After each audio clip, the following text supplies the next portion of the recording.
하나님의 말씀은 신약성경 누가복음 2장 1절부터 20절까지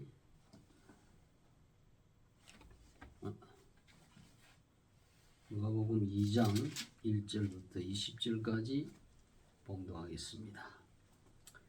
이때에 가이사 아구스도가 영을 내려 천하로 다 호적하라 하였으니 이 호적은 구레뇨가 수리아 총독이 되었을 때 처음 한 것이라. 모든 사람이 호적하러 각각 고향으로 돌아가며 요셉도 다윗의 집 족속이므로 갈릴리 나사렛 동네에서 유대를 향하여 베들레헴이라 하는 다윗의 동네로 그 정혼한 마리아와 함께 호적하러 올라가니 마리아가 이미 잉태되었더라. 거기 있을 그때에 해산할 날이 차서 맏아들을 낳아 강보로 싸서 구유에 뉘었으니 이는 사관에 있을 곳이 없음이러라.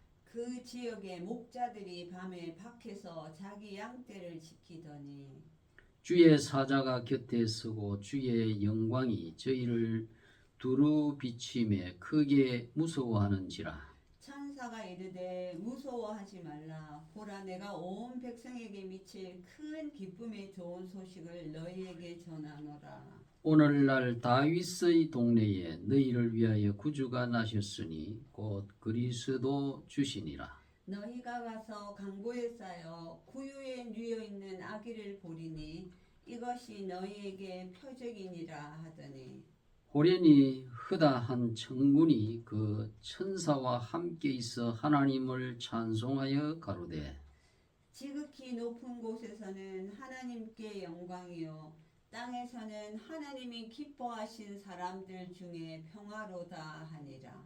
천사들이 떠나 하늘로 올라가니 목자가 서로 말하되 이제 베들레헴까지 가서 주께서 우리에게 알리신 바 이 이루어진 일을 보자 하고 빨리 가서 마리아와 요셉과 구유에 누인 아기를 찾아서 보고 천사가 자기들에게 이 아기에 대하여 말한 것을 고하니 듣는 자가 다 목자들이 그들에게 말한 것들을 놀랍게 여기되 마리아는 이 모든 말을 마음에 지켜 생각하니라. 목자들은 자기들에게 이르던 바와 같이 듣고 본 그 모든 것으로 인하여 하나님께 영광을 돌리고 찬송하며 돌아가니라. 아멘. 다시 한번 기도드리겠습니다. 하나님 아버지, 오늘은 2024년 성탄절, 주님이 세상에 오신 지가 벌써 2024번째가 되었습니다. 오늘 이 놀라운 이 기쁨의 날을 통해서 하나님께서 구주를 세상에 보내실 때에 그 나신 베들레헴에 어떠한 일들이 일어났는가, 그리고 천사를 통해서 하나님께서 우리의 세상 만민이 들어야 할 생명의 메시지가 무엇인지 우리가 자세히 그것을 깨닫고 우리가 큰 은혜를 받고 우리도 목자처럼 하나님께 영광을 돌리면서 감사하면서 찬송하며 사는 저희들이 될 수 있도록 축복해 주옵소서. 이 시간에도 심히도 부족하고 연약한 종을 버리지 아니하시고 거룩한 복음의 진리 강단에 세워주셨으니 감사합니다. 주의 권능에 우편 장중에 붙들어 주시기를 원하오며 성령의 충만함으로 성령의 말씀 하게 하심을 따라 종은 증거하고 설명하고 선포하는 종이 되게 해주시기를 원하옵고 예수 그리스도의 이름으로 기도하옵나이다. 아멘.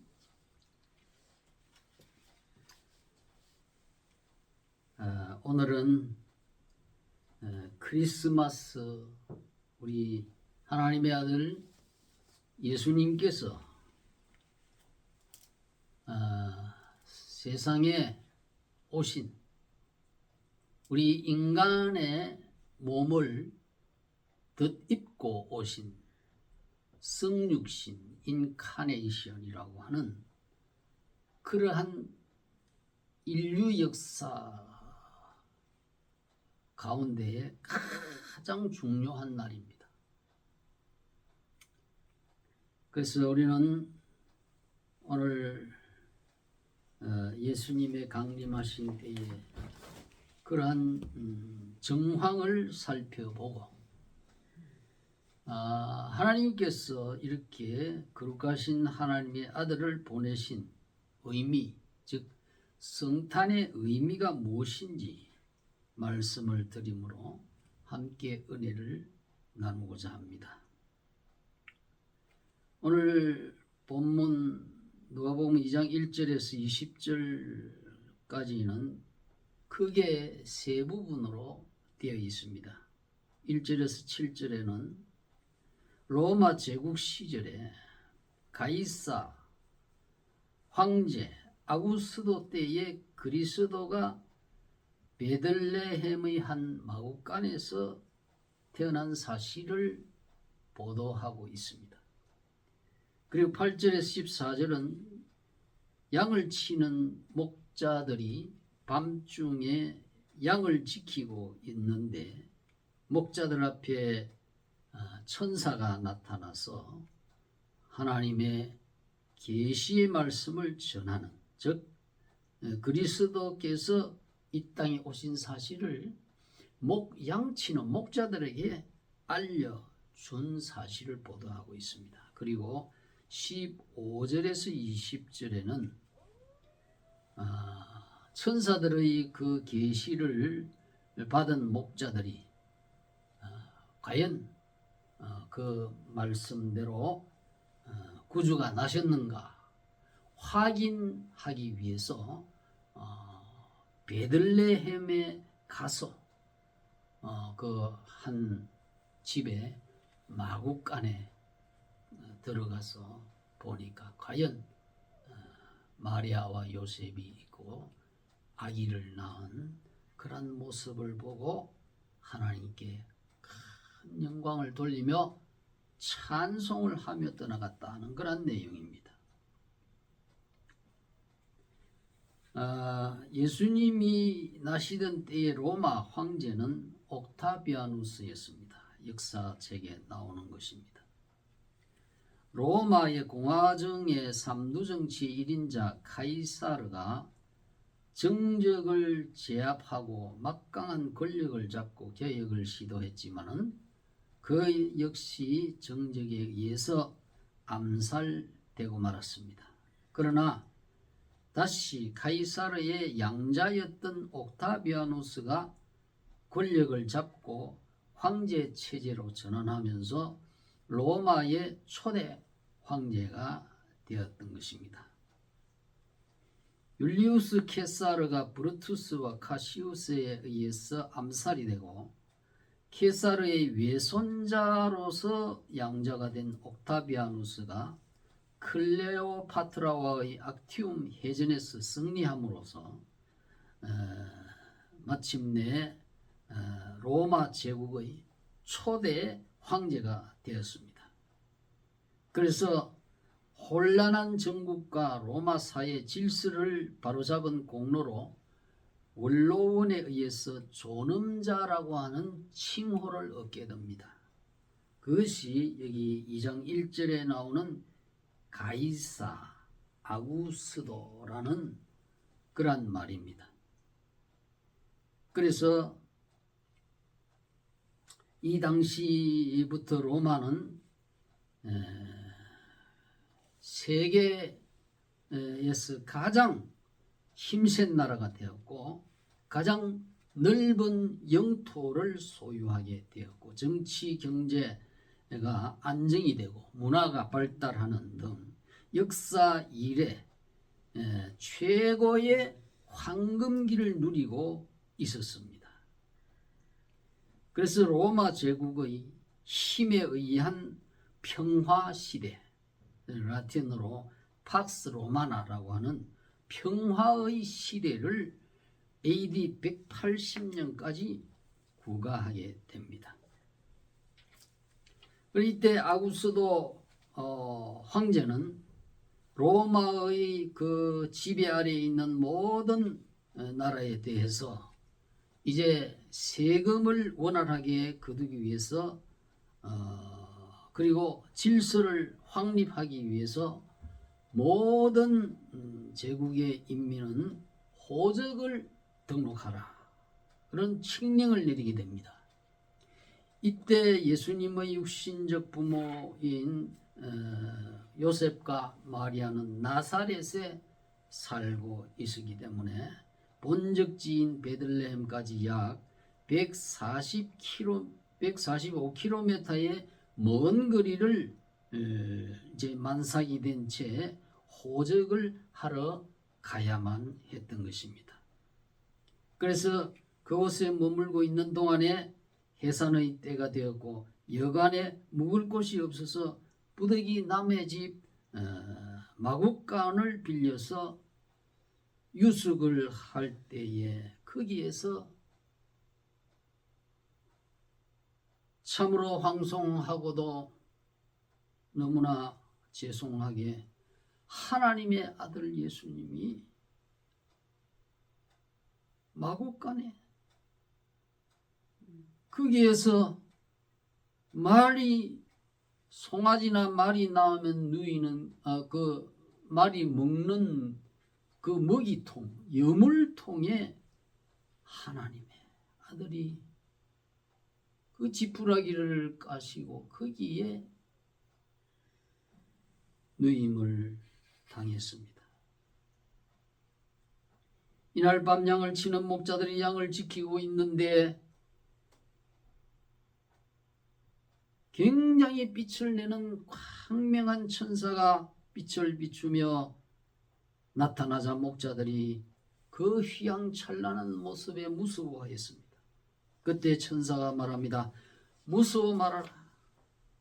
보라, 내가 온 백성에게 미칠 큰 기쁨에 좋은 소식을 전하러 왔다.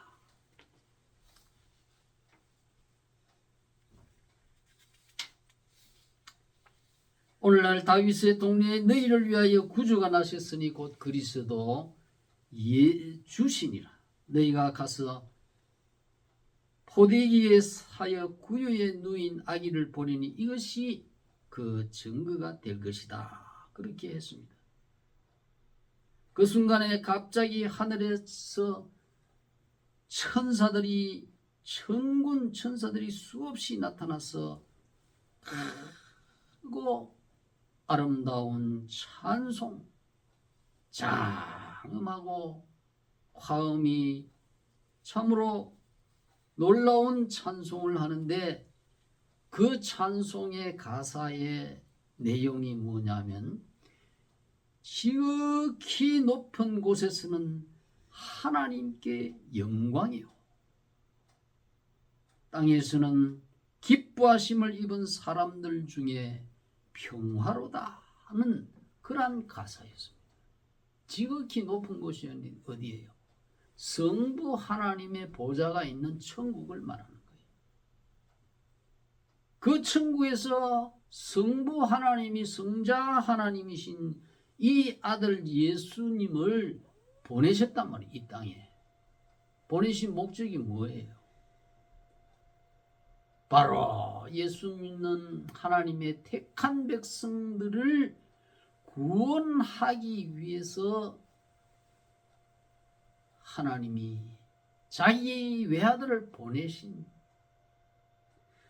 그 육신을 입고 이 땅에 오신 사실 그 자체가 하나님께 큰 기쁨이 되고 영광이 되었다는 거예요.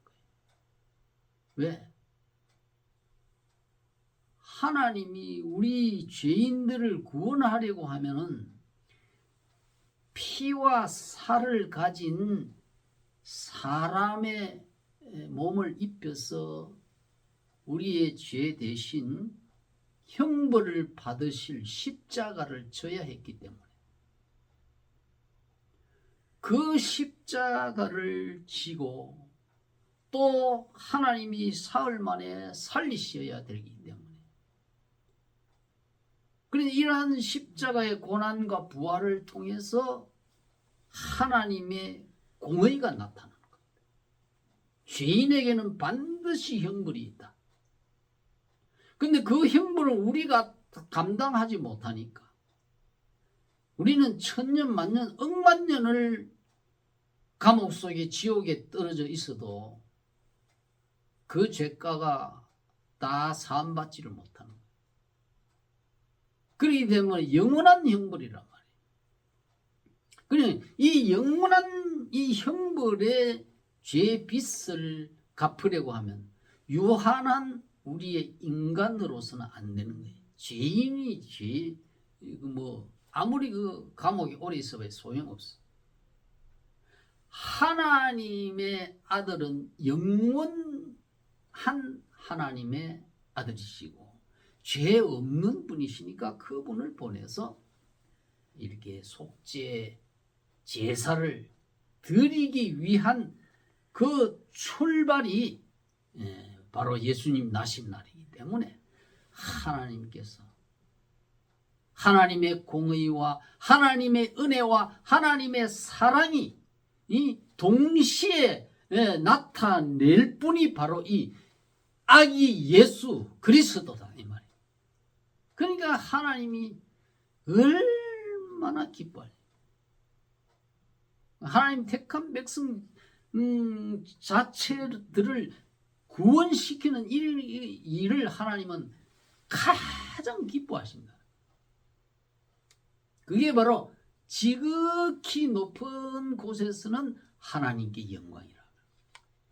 여러분 우리가 세상에 살면서 그냥 공중에 뭐 태양만 있고 달만 있고 별만 있고 뭐 나무만 있고 뭐 냇물만 있고 그것만 있고 이 우주의 존재 근원을 알지 못하면 우리가 얼마나 깝깝하겠습니까? 궁금하고 답답하고 무엇이 어떻게 될 것인지 그런 어떤 의미에서 보면 불행한 거예요. 그러나 하나님이 계시고 하나님이 만물을 만드시고 하나님이 이 죄악의 도탄에 빠져있는 우리 이 인생들을 구원하기 위해서 우리를 방치해 두지 않고 구주 자기의 독생자를 보내셨다는 그 사실 자체를 통해서 우리는 얼마나 감사하고 얼마나 하나님을 찬송하고 얼마나 그 하나님의 은혜를 절실히 느껴야 하는지 알 수 없는 것입니다. 왜 하나님? 그 하나님이 계신단 말이에요. 그 하나님은 아버지라 그랬잖아요. 하나님은 아비야 반절이라는 거, 아비라는 것은 여호와는 아버지시다 그런 뜻이에요. 바로 예수님의 아버지시기도 하지만 예수 믿는 우리 성도들을 하나님은 양자로 받아들여 주시는 거예요. 그러니까 예수 믿는 사람에게는 하나님이 이제는 아버지가 되는 거예요. 아버지야. 그게 하나님 여호와가 아버지다 하는 그 뜻이 아비야 반절이에요. 누가복음 1장에 나오는 사가랴 제사장의 반절, 아비야 반절. 이 아버지께서 지금 기뻐하신다는 거야. 하늘에서. 하늘에 우리 아버지가 계세요, 여러분. 육신의 아버지는 죽어버리고 끝나버리잖아요. 영원하지를 못해요. 그러나 하나님 아버지는 영원히 죽지도 않고 졸지도 않고 늘 깨어서 우리를 돌아봐 주시는 그러한 고마우신 하나님, 전능자 하나님, 사랑의 하나님, 정의의 하나님, 그 하나님이 계시니까 우리가 얼마나 든든합니까? 아무런 지도자가 없고, 여러분 세상 나라도 지도자가 없으면 백성들이 막 어찌할지를 모르고 혼란이 되고 국가와 나라와 민족이 엉망이 되어 갈피를 못 잡잖아요. 이 온 우주에 하나님이라고 하는 최고 통치자, 지도자가 없다면 우리 인생은 너무나 불쌍한 거예요. 그래서 이 지극히 높으신 곳에 하나님이 계시고, 그 하나님이 우리 아버지시고, 그 하나님이 우리를 건지시고, 이렇게 자기 독생자 죄 없는 아들을 속죄 제물로 이렇게 보내시는 거예요. 그래서 하나님이 기뻐했고, 땅에서는 기뻐하심을 입은 백성 중에 평화로다 그랬어요. 기뻐하심을 입은 백성이 누구를 가리키느냐 하면 바로 하나님이 이 세상 사람들 중에서 구원하기로 선택하고 예정하고 미리 계획한 그 택한 선민을 말합니다. 그러니까 이 선민은 육적인 이스라엘 백성을 말하는 게 아니고 모든 세상 열방의 민족들 가운데 예수 믿는 사람, 예수 믿기로 작정된 사람, 그 사람들은 이 예수님 때문에 하나님과 원수 관계였잖아요. 그 예수 믿기 전에는 마귀를 믿고 점 치러 가고, 이번에요 이 나라가 이게 어떻게 되려고 우리나라의 지도급 인사들이 전부 다 점쟁이한테 점쟁이 명리학 점치는 거거든요.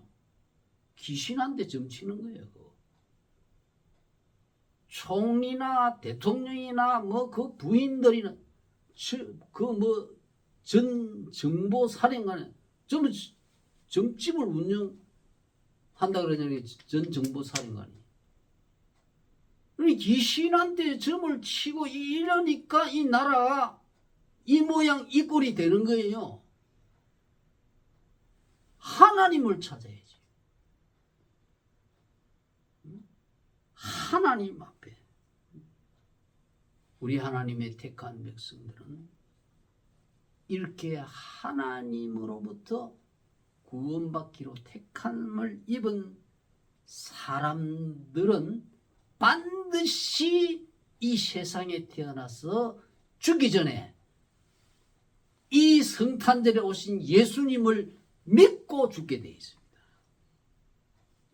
저와 여러분이 예수님을 믿은 것은 하나님의 택함을 받았기 때문에, 그건 하나님의 주권입니다.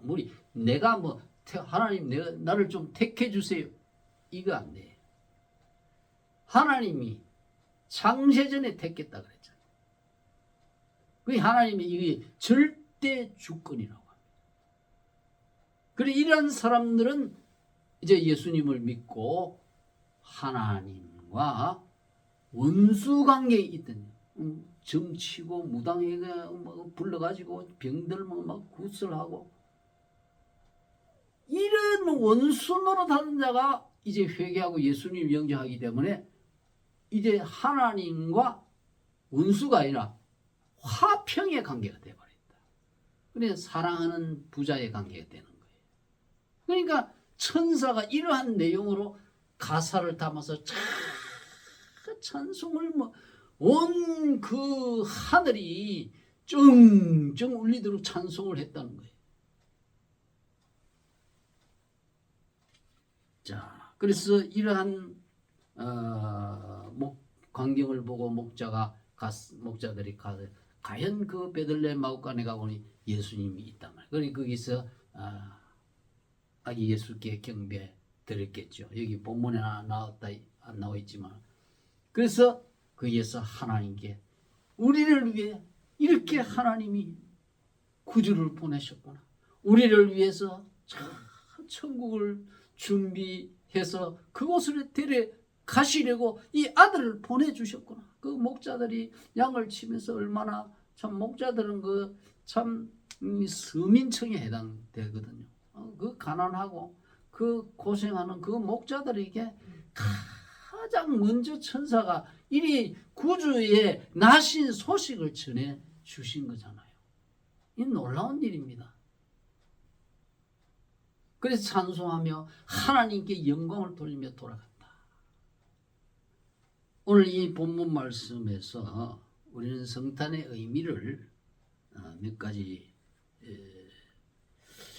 생각해 보겠습니다. 첫째, 예수님께서 세상에 오신 것은 가장 크고 놀랍고 기쁜 소식입니다. 이 천사가 그랬죠. 너희를 위해 구주가 나서신 너희에게 큰 기쁨의 좋은 소식을 너희에게 전한다. 우리가 세상에 TV 켜기만 하면 무슨 우크라이나 전쟁이 어쩌고 교통사고가 나서 사람이 얼마나 죽고 무슨 유조차가 길을 가다가 뒤집어져서 트럭 기사가 죽고 불바다가 되고 이러한 흉흉한 무슨 어디에 테러가 일어나고 강물이 이 바다나 이런 강물이 그냥 바다나 이런 곳에 미세먼지가 미세 플라스틱이 있어야 그게 다 우리 몸에 들어온다. 아주 절망적이고 흉흉한 소식들이 있어요. 강물에 녹조가 있어가지고 수돗물 먹는데 아주 심각한 그런 상황이 벌어졌다. 여러분, 세상에는 이 흉흉한 소식들이 얼마나, 물론 따뜻한 그런 천사와 같이 구제하는 그런 소식도 있더라고요.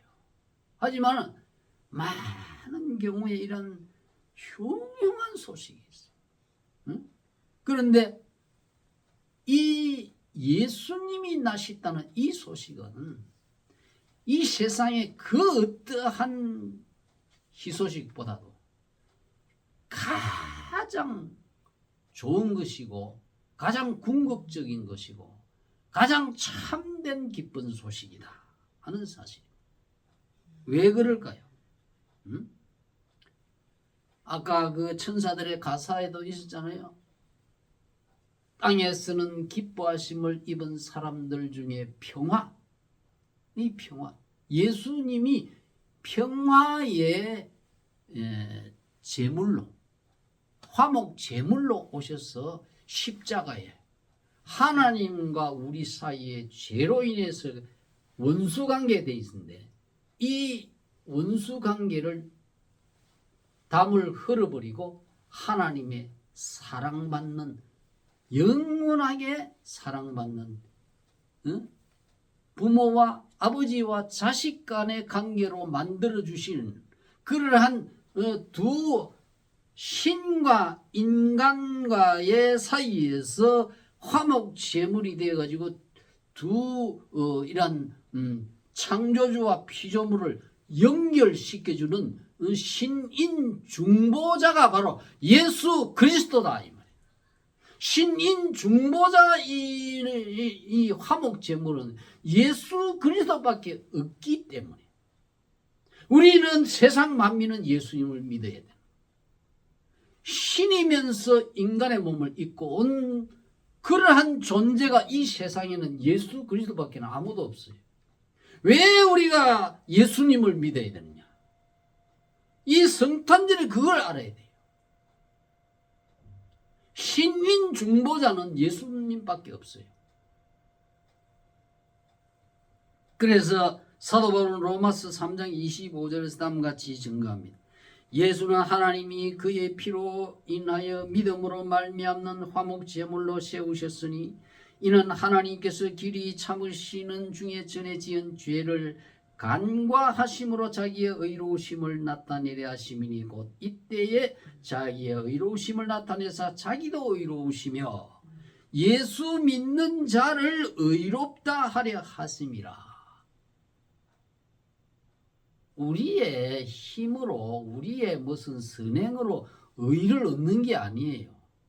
많은 사람들이 이 주의 종들까지도 내 의로 내 선행으로 무슨 내 성결로 의를 얻는 줄 그렇게 오해하는 사람들이 많이 있어요. 그러나 그게 아니에요. 내 의 같으면 예수님이 성탄이 무슨 기뻐하고 찬양할 필요가 뭐 있어요? 내 의로 하는데. 내 의로서는 안 되기 때문에 예수님이 십자가에 달린 거예요. 화목 제물 때문에 우리 인간의 구원을 얻는 거예요. 천국에 가고 의롭다함을 얻는 거예요. 그렇기 때문에 우리는 이 예수님의 성탄이 기뻐하는 거예요. 두 번째로는 하나님이 우리에게 오셔서 함께 해주시는 날이기 때문에 기뻐해야 합니다. 이 예수님은 시사의 9장 6절에 보면 아기 예수로 오는 메시아에 대해서 다음과 같이 말했습니다. 그는 기묘자라. 아주 신기로운 분이다. 왜? 하나님 한편으로는 하나님이고 한편으로는 사람의 몸을 입고 또 모사라 그랬어. 모사. 우리가 세상을 살다가 어떻게 하면 천국에 갈 수 있을까? 어떻게 하면 나라고 하는 생명이 영생을 얻을 수는 없을까? 어떻게 하면 이 죽음이라고 하는 끔찍한 이 문제를 해결할 수 있을까? 여기에 답답했잖아요. 답답해. 난 71년도니까 뭐 지금으로부터 약 40, 한 7, 8년 전에 21살 때 21살 때 그때 이 죽음에 대한 공포를 느끼고 어떻게 하면 내가 영생을 얻을 수 있을까? 어떻게 하면 내라고 내 자아가 이 내세에 어디로 가며 이 생명을 어떻게 하면 영원히 살 수는 없을까? 그런 욕구가 누구에게나 있는 거예요, 사람이면. 그렇게 답답했을 때 예수님을 만난 거예요. 하나님을 만나고 예수를 믿는 자에게는 영생을 얻고 천국에 간다는 그러한 말씀이 다 오더라고요. 톨스토이 인생 독본을 읽다가 그게 지혜예요. 모사라는 거는 지혜를 주는 그런 선생을 모사라 하거든. 그리고 예수님이 이와 같이 우리 인생의 구원 문제에서 답답해하고 답답해하고 무슨 발버둥을 치고 이 진리를 찾으려고 안간힘을 쓰는 그러한 사람에게 예수님이 천국 가는 모사가 된다. 그리고 전능하신 하나님이라 영존하시는 아버지라. 왜? 예수님의 별명이 뭐 100여 가지가 넘는다 하는데 예수님도 우리의 아버지입니다. 왜? 창조주이기 때문에. 성부 하나님과 성령 하나님과 성자 하나님 이 삼위일체 하나님으로서 우리 만물을 지으신 분이기 때문에 창조주로서의 우리를 존재하게 한 그런 창조주이기 때문에 아버지라고 그러는 거예요.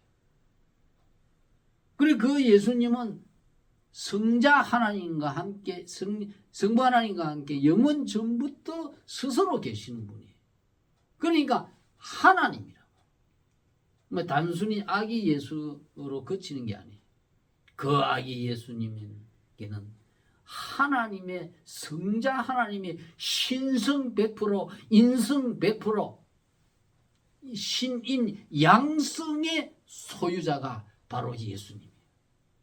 그러니까 그 예수님이 이제 오셔서 우리가 예수님을 마음속에 구주로 받아들였다면 이제 그 사람은 영원토록 그 사람이 가는 곳에는 임마누엘 하나님이 우리와 함께 하신다는 뜻이 바로 임마누엘입니다. 임마누엘. 그래서 하나님이 어디를 가든지 예수님 누구예요? 아버지께서 나에게 하늘과 땅의 권세를 다 주셨다 했잖아요. 예수님이 왕 유대인의 왕 메시아로 오셨거든요.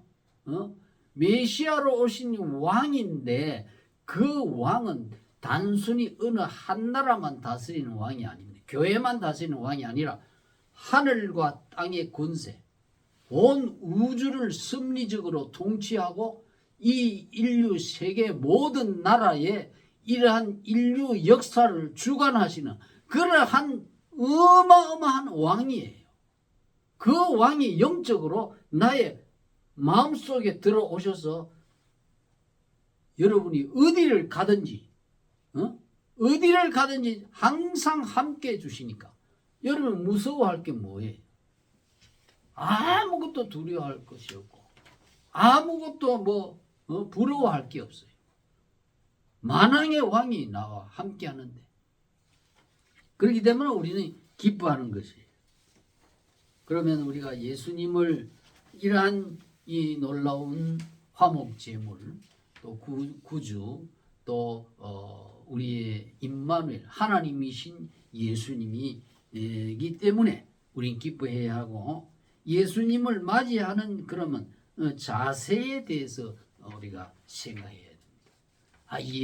예수 전에 보면 어떤 사람은 예수가 이렇게 예수를 함부로 막 예수를 욕하고 저주하고 그런 사람을 봅니다. 아주 무식하고 아주 불쌍한 자들입니다. 자, 그것은 이 진리를 알지 못해서 그렇습니다. 예수님을 맞이하는 자신은 그렇게 아주 불손하고 아주 저주하고 이러한 사람은 예수님을 영접할 수가 없어요. 교만한 사람은 세례 요한이 그랬더니 이 높은 산이 낮아잖아. 그러잖아요. 높은 산은 낮아잖아. 마음이 높다는 그 하나의 비유입니다. 그게 내 마음이 산처럼 교만하니 그 교만한 마음에는 이 예수님이 임하실 수 없다. 예수님이 들어가지 못하는 그 마음은 가장 불쌍한 마음이에요. 그러니까 이 예수님을 맞이하려고 하면 마음의 산을 깎아버려야 돼. 평탄하게 겸손한 마음으로 그렇게 해야 됩니다. 그 예수님은 하나님이신데 아기 예수로 이 땅에 오셨잖아요. 그 예수님을 본받아라. 빌립보서에 너희 마음에 그리스도 예수의 마음을 가지고 그리 예수님을 영접하라는 거예요. 자기를 낮춰야 돼. 교만한 마음을 낮춰야 돼. 동방 박사들 알죠, 여러분? 메소포타미아 바벨론 지역에 사는 천문학자들 세 사람이 이 성탄절에 예수님께 나와서요. 그 1500km의 그 먼 길을 낙타를 타고 이렇게 황금 모략 또 이 침향을 가지고 이렇게 예물을 가지고 예수님 앞에 별 따라서 큰 별의 인도를 따라서 와가지고 예수님을 발견하고 어떻게 했습니까? 그런데 그 사람들이 나이가 추측건데 60대는 됐을 거예요. 그 박사들입니다. 천문학을 연구한다고 하면은 최고의 지성인이에요.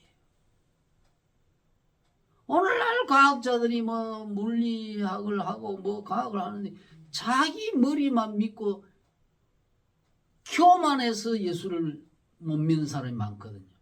자기 머리 똑똑한 그것 때문에. 여러분, 천문학자일수록 하나님의 택한 백성은 같으면 겸손하게 됩니다. 이 천문학자, 이 동방박사 세 사람이 와가지고 그들이 무엇이 부족해서 그 아기 예수님의 그 구유 앞에 예물을 드리면서 무릎을 꿇고 엎드려 경배했습니까? 경배라는 걸 무릎을 꿇고 절을 한다는 걸 말합니다. 여러분, 예수님은 그 아기 예수님으로만 봐서는 안 돼요. 아기로만 봐서는 안 돼요. 그건 하나님이란 말이에요. 우리가 이 동방바사들처럼 정말 복된 사람이 되려고 하면 예수님을 겸손한 마음. 잠언 22장 4절에 있죠. 복의 3대 요소를 딱 제시하는데 겸손과 여호와 경외함의 보상은 재물과 영광과 생명이라 그랬잖아요. 겸손이 첫째로 나옵니다. 너의 교만을 깨뜨려야 돼. 교만을 깨뜨려야 돼. 아주 교만은 멸망의 선봉이야. 지옥에 가려고 하면 끝까지 교만한 마음을 회개 안 하면 돼. 그거는 뭐 지옥불에 가가지고 영원한 저주를 받을 거니까. 그 다음에 자기 죄를 회개함으로 예수님을 영접해야 됩니다. 왜냐하면 예수님은 뭐 때문에 오신 목적이 있잖아요. 나는 건강한 자에게는 의원이 쓸데없고 병든 자에게라야 쓸데 있는 것 같이 내가 의인을 부르러 온 것이 아니라 죄인을 불러 회개시키러 왔다. 예수님은 지금 자기 자신을 의사로 이 세상 사람을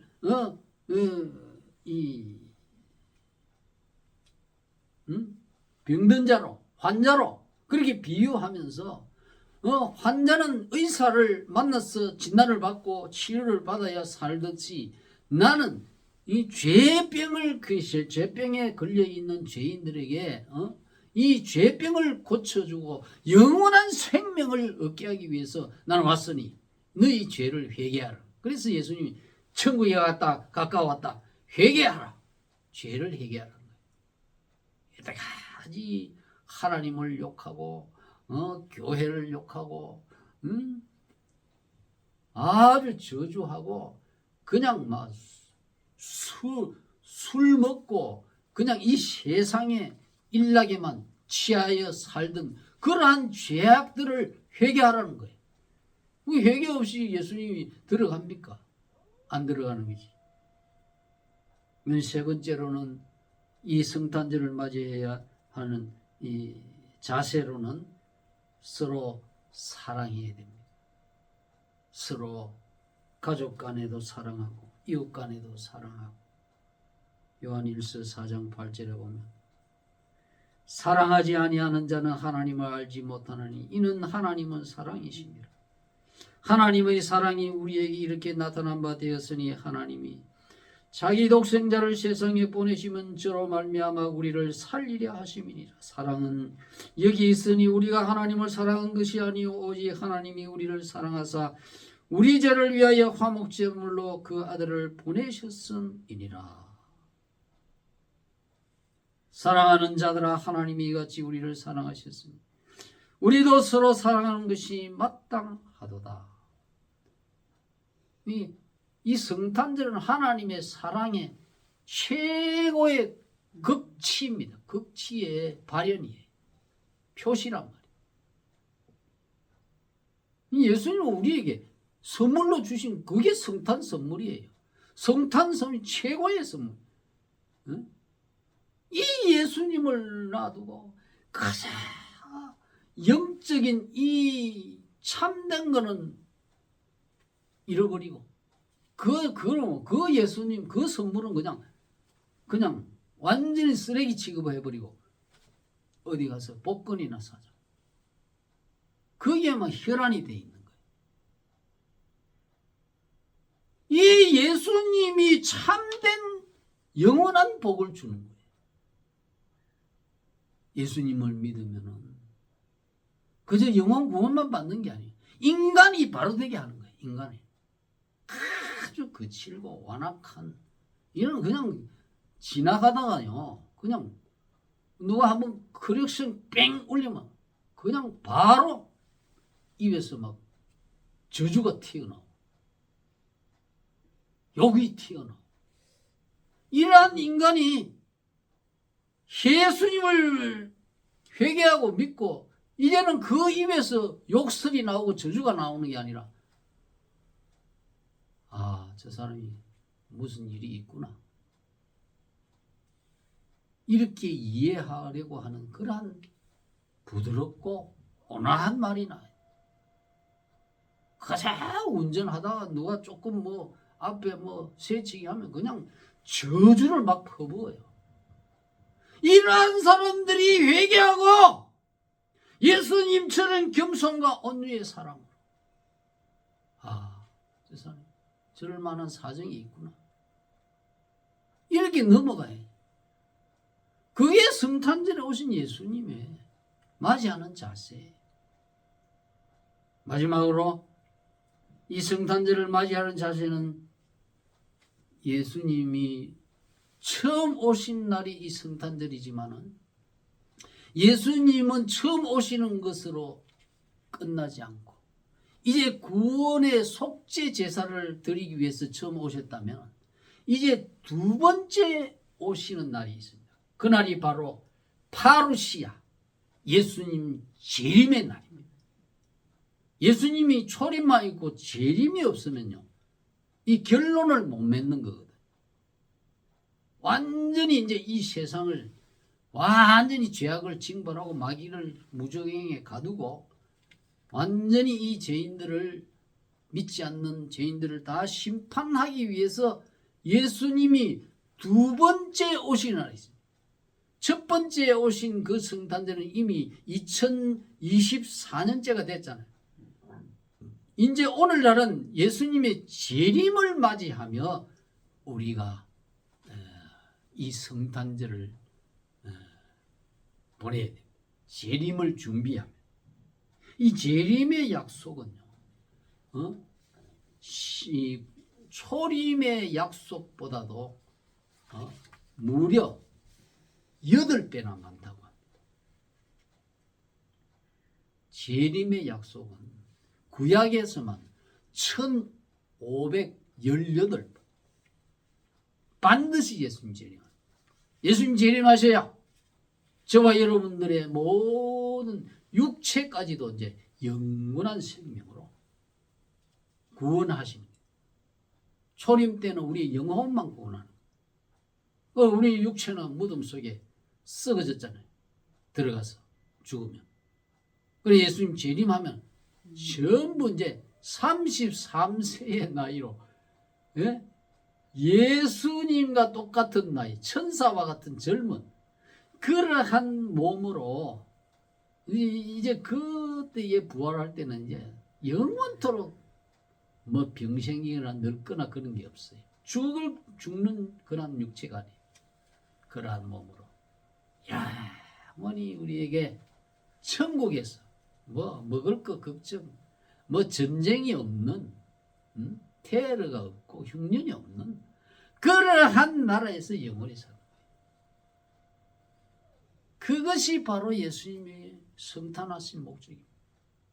오늘 이 말씀이 저와 여러분에게 크고 기쁘고 놀라운 그러한 복된 성탄절이 되시기를 주님의 이름으로 축원드립니다.